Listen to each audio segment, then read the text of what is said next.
Magandang araw po sa inyong lahat, Luzon, Visayas, Mindanao, pati na rin po sa mga kababayan nating mga OFW dyan. Welcome po sa panibagong reaction video dito sa Makapili TV. Ngayon po, mag-start na po yung pagpapile ng mga tatakbong mga politiko. So, open na po yung pagpapile ng Certificate of Candidacy simula po sa senador hanggang sa pinakamababang posisyon. So dahil po ang pinaka-main attraction po ngayon ng election natin ay yung Senado at Kongreso. So marami na po yung nagpapahayag ng mga kagustuhan maging senador. So may mga partido na nag-announce ng kanilang magiging official lineup para sa kanilang senatorial lineup. So kabilang na po rito, siyempre, yung partido ni Pangulong Duterte, yung PDP Laban, although hindi nila mabubuo yung 12 dahil medyo mabusisi kasi si Pangulong Duterte pumili ng mga, sabihin natin, mga sa tingin niya mga makakatulong na magiging senador. So, ito, meron pong panibagong nag-declare. Although nag-declare na sila before, bago pa mag-October, nag-declare na sila ay tatakbong mga senador at 11 nga po sila. So, ito, kilalanin po natin kung sino-sino po itong mga nag-declare na uli na magtatakbong bilang senador. So, kung hindi ka pa nakasubscribe sa Makapili TV, baka pwede naman pakipindot po muna yung subscribe button at the same time, palike na rin po ng video, wala naman pong bayad dyan. Kaya, pindot na. So ito, panoorin po natin itong balitang to. Bukas na formal na bubuksan ang Certificate of Candidacy filing para sa mga gustong kumandidato sa 2025 midterm elections. Ang Grupo Makabayan Bloc naman, ipinakilala na ang mga pambato nila sa pagkasenador. Nasa frontline ng balitang yan, si Ria Fernandez.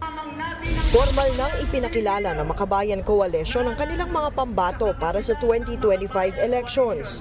Sa idinaos na Makabayan Convention nitong Sabado, 11 kandidato ang ipinresenta nilang tatakbo sa pagkasenador.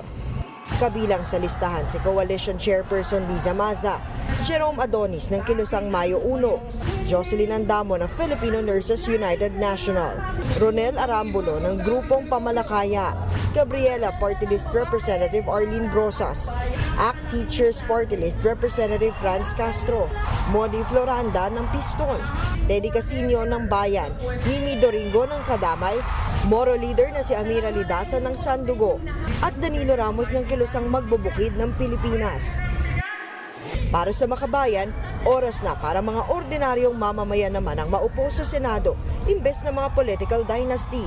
Pinamana na nga yung Senado dun sa kanilang angkan, no? And yet, wala namang improvements. This time naman ay nakikita na natin yung pangangailangan talaga na manggaling sa ordinaryong mamamayan yung kinatawan para Alam nyo, itong mga miyembro ng Makabayan Bloc na ito, itong coalition to, sa totoo lang, okay naman po sana yung kanilang plataforma, yung kanilang adhikain pagdating po sa bayan natin. Ang nakikita ko lang isang malaking problema kasi sa mga taong to is yung never nilang kindem yung maling ginagawa ng mga NPA.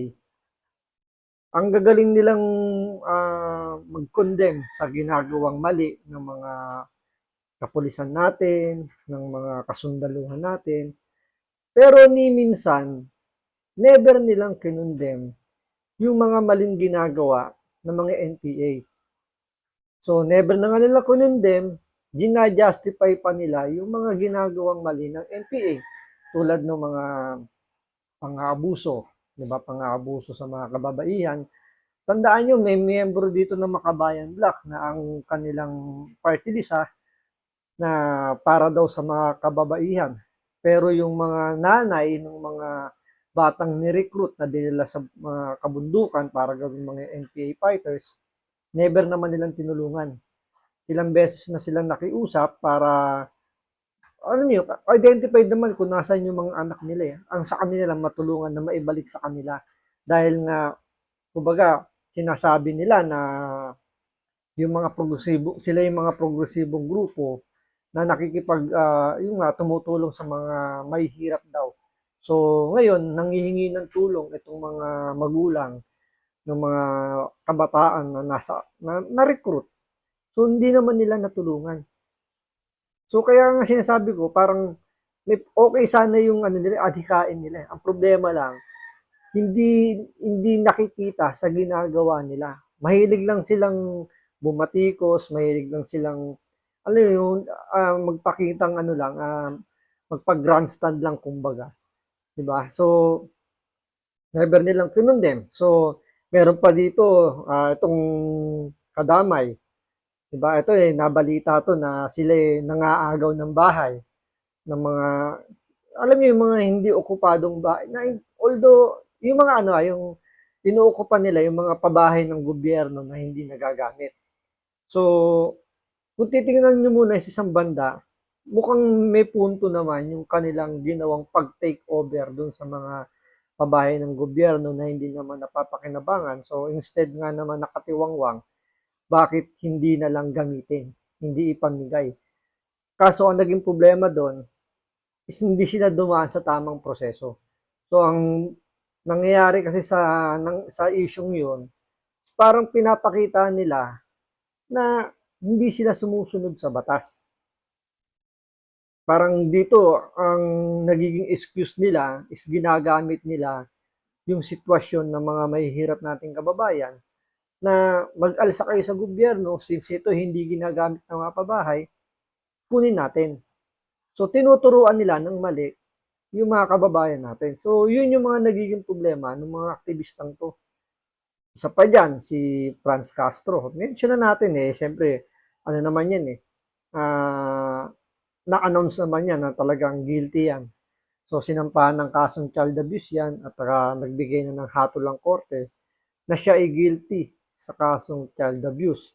Mantakain yung ang katwiran mag-rescue raw sila ng mga kabataan pero this oras ng gabi, bit-bit nila yung mga kabataan paakit ng bundok. So yun yung katwiran nila na ni-rescue raw. Kasi kung iisipin mo, okay naman sana kung pag-rescue, di ba? Pero siyempre may proseso. Kung mag-rescue ng kabataan, dapat may kasama kayong pulis na under ng Women's and Children Desk ng PNP or kahit malang barangay. Pero kung titingnan niyo yung ginawa nilang action doon, is sila lang yung yung nag-rescue. So, paano maniniwala na totoo yung sinasabi nilang pag-rescue doon sa mga kabataan na yun? Samantalang dadalhin nila yung mga kabataan doon mismo kung saan identified na may mga site ng NPA. So, doon pala makikita nyo na kung ano ba talaga yung intensyon ng mga to. So, sabi ko nga, kahit yung mga ibang miyembro rito na maganda naman yung adhikain kasi meron diyang mga kasapi ng mga grupo ng mga tsuper ng jeepney, mga hihirap, mga teacher, di ba, mga kabawian, kabataan. So, halo-halo sila dyan. Maganda sana. Kaso nga, ginagamit nila yung yung kanilang adhikain para alam niyo yun, may lang, mapakitang tao. Kasi kung talagang ang gusto nito ay makatulong, alam naman natin ang number one na problema ng Pilipinas is yung insurgation, yung sa mga NPA. So bakit never nilang kinundem kahit isang beses? Pero kapag ang nadadali ng mga NPA, yung mga pulis, tahimik sila. So parang wala silang pakialam pagdating doon. Pero kapag ang NPA ang nadali ng mga pulis, andiyan kagad sila nag-rally, nag-iingay. So wala yung wala yung talagang sabihin mong puso na para tumulong sa bayan natin. So dito parang personal na lang to, personal na motive lang yung gusto nilang gawin dito. Yung kay Franz Castro nga, ang hula nga ng marami dyan, kaya yung gustong tumakbo ng senador, baka nga naman makalusot, is magaya niya yung discarding ginawa ni Trillanes nung time na si Trillanes na yung aarestuhin. So, nagtago siya sa loob ng Senado para di siya maaresto. Dahil nga naman, kumbaga, protektado siya ng Senado eh. So, yun siguro yung nasa isip dito ni Franz Castro.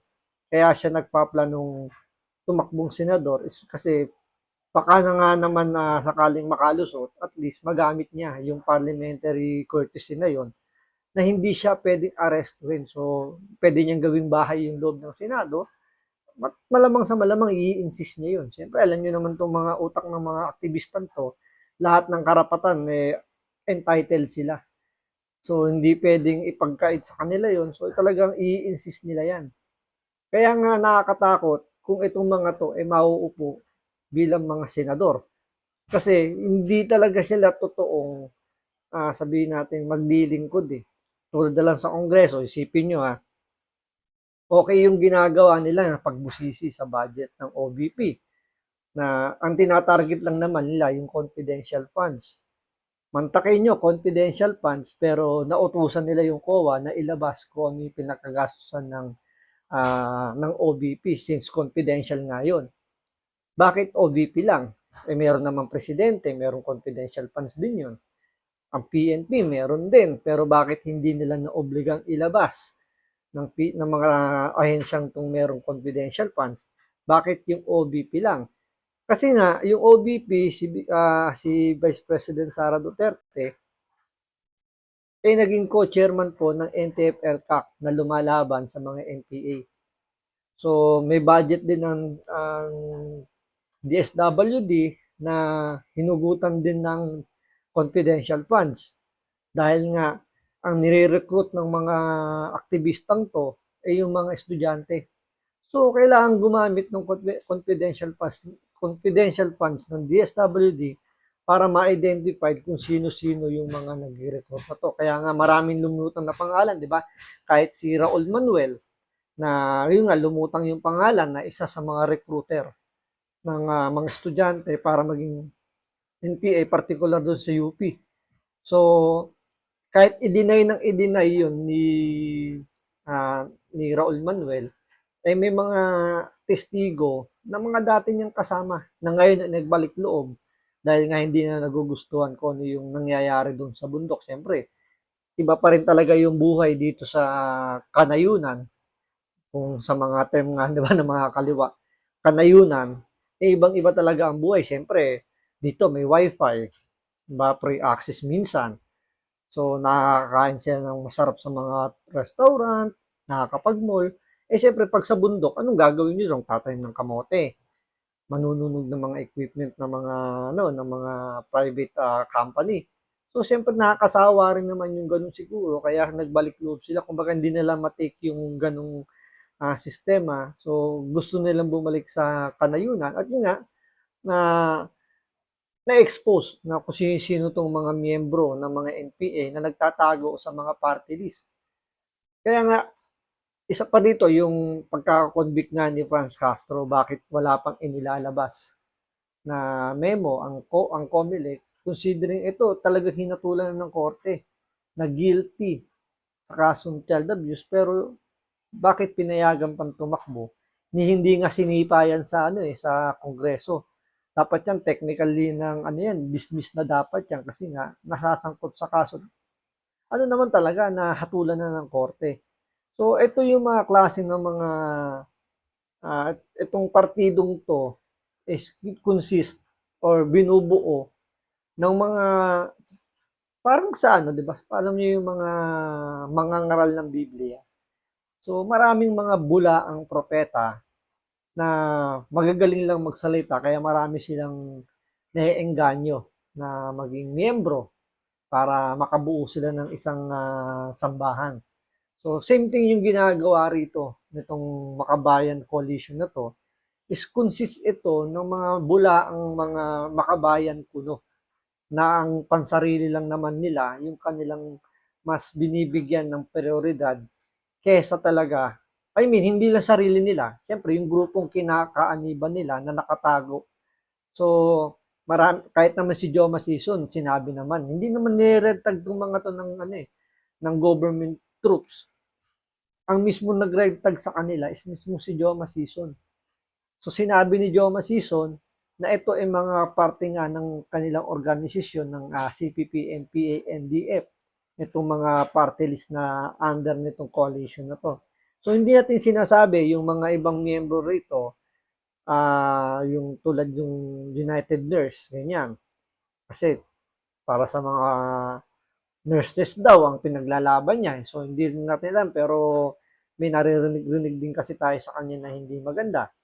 So itong mga chopper naman ng jeepney, ito hindi rin natin masabing ito mga aktivista pero pinaglalaban nila yung karapatan ng mga jeepney driver natin.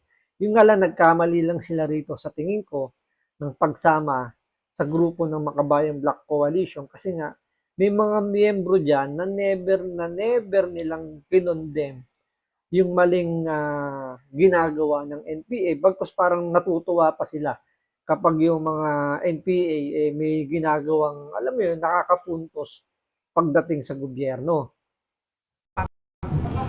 Likha tayo ng batas na talagang tutugon doon sa kailangan ng taong bayan para Tiniyak naman ni Danilo Ramos na uunahin nila ang interes ng taong bayan at hindi ng personal. Ang meron sila, permanent interest. Kami, pinagmamalaki namin sa dekada-dekada, permanent interest lagi ng taong bayan ang aming isinusulong. Magsasaka, manggagawa at ang nakakarami. Bukod sa mga tatakbong senador, ipinakilala na rin ng Makabayan Bloc ang mga first nominee ng mga party list na tatakbo sa Kamara, kabilang sina Nery Colmenares ng Bayan Muna Party List, Sara Ilago ng Gabriela, Antonio Tino ng ACT Teachers Party List, at Attorney Rene Co ng Kabataan Party List. Nagbabalita mula sa Frontline. So alam niyo na kung sino-sino yung mga dapat iwasan tulad yung mga party list na nabanggit. So nasa ating mga kamay na. So, kumbaga ang pinakamakapangyarihan nila lang ngayon sa Pilipinas ay tayong mga botante. So, tayo ang maglalagay sa kanila sa pwesto. So, dapat maging mas, maging tama yung ating mga ipipiliin. Tulad ng itong mga party list na to. Kitang-kita naman, balikan nyo na lang yung nangyayari ngayon sa, sa kongreso natin na pagdating sa deliberation ng budget na supposedly na sila yung kumbaga yung party list yung sa palagay natin na mas bubusisi dapat sa mga budget ng gobyerno natin pero kung titingnan ninyo paano nakalusot kagad yung budget ng Office of the President, yung budget ng DPWH, yung mga top department na talagang masasabi natin very corrupt pero bakit nakalusot? Yung national budget natin na lumobo ng trilyon-trilyon na niwala man lang isang congressman maliban kay Marcoleta na nag-try magtanong pagdating po sa national budget. So, itong mga party list na supposedly na sila yung mangunguna, mga nakatikom po yung bibig kasi nga naglalaro sila sa dalawang para sila naglalaro sa dalawang ilog. Siyempre, kung saan sila mas makaka-benefits, doon sila kukuha. Siyempre, kung halimbawa, sinasabi nila na nabibigyan nga daw ng magandang, sabihin natin magandang pabor galing kay Speaker, itong mga Makabayan Bloc. So, nabibenefit sila dahil dun sa pag-sip-sip nila, nagkakaroon sila ng benepisyo kay Speaker. Yung makukuha nilang benepisyo, pwede nila may transfer doon sa kanilang kinaanibang grupo which is na sabi nga ni di ba ni Joma Siso na under sila ng CPP, NPA, NDF. So nabe-benefits din doon. So ang nangyayari dito, gisadong-gisado ang gobyerno sa sarili nilang mantika dahil pinaglalaroan nito mga party list na to na nagtatago kunyaring mga makabayan pero ang leaning nasa NPA. So, gamitin po natin yung pagkakataong bumoto. Lagi naman natin sinasabi kung gusto natin ng pagbabago, bumoto tayo ng bago. So, maraming salamat po sa panonood. Ingat po kayo lagi. God bless.